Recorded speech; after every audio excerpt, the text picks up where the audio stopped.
Hello friends, मैं CP Nishad आपके लिए लेकर आया हूँ बेहद ही इंटरेस्टिंग स्टोरी। आशा करता हूँ आपको बहुत पसंद आएगी।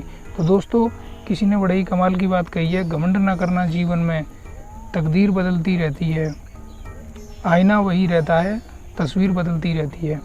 तो दोस्तों, हिमालय के जंगलों में एक बार शेर, जो कि उसने बारहसिंगा का शिकार किया था और शिकार करने के बाद में शिकार खाकर चल ही रहा होता है कि उस टाइम पे सियार आ जाता है।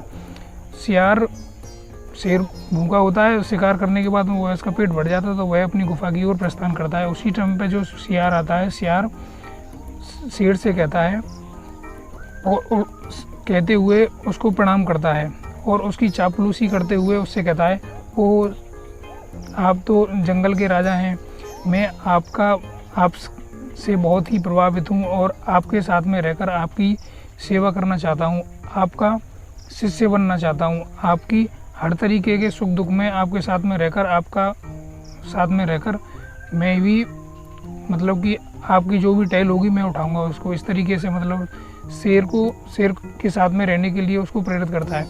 तो शेर कहता है, ठीक है, कोई बात नहीं भैया, वैसे भी मेरा कर क्या लेगा, दुबला पतला होशियार है, मेरे साथ में पड़ा रहेगा, कोई दिक्कत नहीं है। तो जो शेर होता है वो जब भी शिकार करता है तो उसका झूठन उसको मिलता है, तो उसके साथ में रह के जब भी शेर शिकार करता है उसको भी शिकार मिलता है, तो मिल जाता है खाने के लिए। तो ऐसे ही करते करते काफ़ी दिन बीतते गए। जो सियार होता है उसमें भी थोड़ी चर्बी आ जाती है, उसका शरीर भी थोड़े शेर के जैसा हो जाता है। तो इस चीज़ का उसको अपने आप में घमंड हो जाता है सियार को। एक दिन क्या होता है कि वह जो जंगल में जितने भी जानवर होते हैं उन पर भी अपना रौब झाड़ने लगता है और वह अपने आप में एक घमंड आ जाता है और अपने आप को शेर से भी ऊपर समझने लगता है। मान के अब तो मैं गुरु से भी ऊपर हो गया हूँ, इस तरीके से उसके अंदर हरकतें आ जाती हैं। एक दिन क्या होता है, शेर जैसे ही शिकार के लिए निकलने वाले होते हैं कि वह शेर से कहता है, आज के बाद आप शिकार नहीं करेंगे, मैं शिकार करूँगा और जो भी मैं लेकर आऊँगा मेरा बचा कुचा आप खाएंगे। शेर बड़ा क्रोधित हुआ। तो शेर ने सोचा कि अब इससे क्या कहूँ। शेर उस टाइम पे ही कुछ समझते हुए शांत हो जाते हैं। तो कहते हैं, ठीक है, ये तो बहुत अच्छी बात है, मुझे कुछ कहीं जाना नहीं पड़ेगा, तुम मेरे लिए शिकार यहीं पर ले आया करोगे। तो शेर उससे कहते हैं, मुझे आज भैंसे का गोश्त चाहिए, भैंसे का शिकार करके लेके आओ। तो जो सियार होता है वह शिकार के लिए निकल जाता है और भैंसे का शिकार करता है। तो जो भैंसा होता है वह पहले से ही सावधान हो जाता है सियार से। जैसे सियार उसके ऊपर आक्रमण करता है उसका शिकार करने के लिए, तो जो भैंसा होता है उसके अंदर अपना सींग मार के उसको दूर फेंक देता है। तो सियार जो बहुत बुरी तरीके से घायल हो जाता है। वह घसीटते वह गुफा की समीप पहुंचता है और तभी उससे शेर पूछते हैं, आ गए, कहाँ है इससे भैंसा, कहाँ है शिकार, कहाँ है शिकार।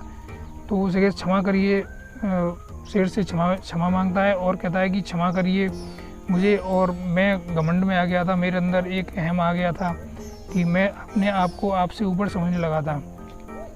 तो शेर उससे कहते, धूर्त, मैं ये तेरी बातें पहले ही समझ चुका था कि तेरे अंदर एक घमंड उत्पन्न हो गया है, तू मुझसे भी बढ़कर अपने आप को समझने लगा है। तो उसी बीच जो शेर होता है उसको